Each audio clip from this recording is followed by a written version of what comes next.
inyong lahat. Ngayon po ay magkukwento ako sa aking lola tungkol sa leon at sa daga. Noong unang panahon, merong leon na kakakain lang ng mga ibang hayop.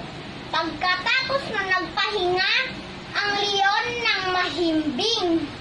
Pagkatapos nun, merong dagang gustong maglaro sa buntot ng leon at ginawa nga iyon ng daga.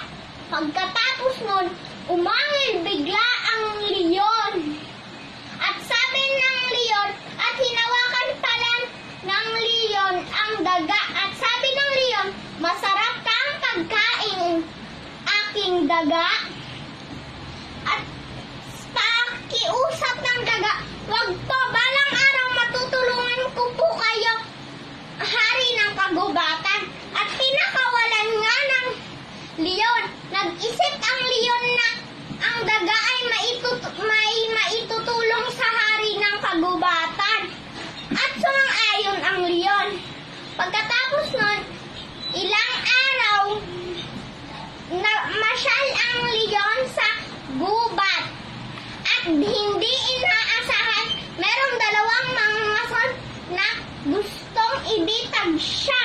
At ginawa nga ito ng dalawang mangangaso.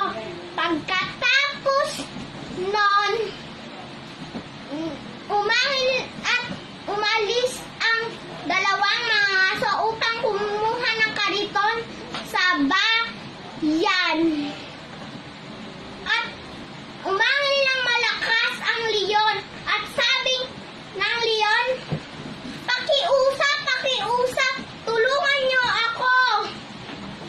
At narinig iyon ng lahat ng hayop at ang daga. At pinuntahan ng daga ang leon at tinulungang putulin ang bitag. Pagkatapos nun, dumating na ang dalawang mangangaso.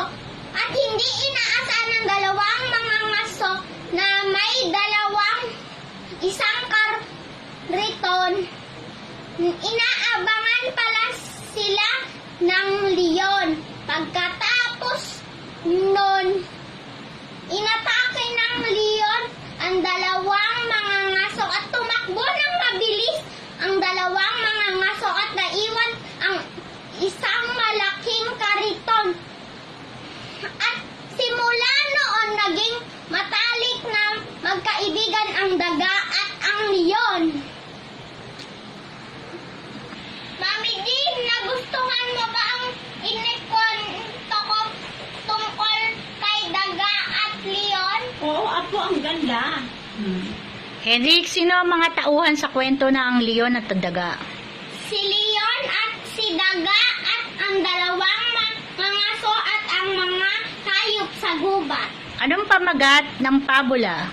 Ang leon at ang daga. Ano natutunan mo ngayon sa kwentong ni leon at daga?